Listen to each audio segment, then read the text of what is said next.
I bought my first house at 20, and these are the 5 things I did to buy my first house. First thing I did is I was able to do a no money down loan. We talked to a local credit union that had a great loan that required no down payment. So the second thing we did is we took the money that we had been saving for our down payment and we used it to pay off additional debt. So we paid off our cars, any credit cards, so we had no debt payments beyond the mortgage, which allowed us to qualify for more.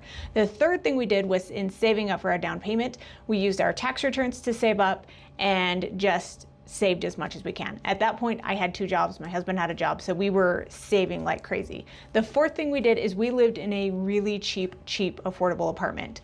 So we were commuting, we were in Payson, he was driving to Salt Lake, I was driving to Pleasant Grove and Provo, but it allowed us to live very affordably, which allowed us to save. And then the fifth thing we did is we ended up buying a house further out than we had intended to. So when we went house shopping, we really wanted to be in Orem, and we ended up being about a half hour further away than where we wanted to. But that allowed us to own a home, and our equity grew in the home, and we actually still own the home. We own it as a rental now, but that allowed us to buy our very first home at the age of 20 and 22.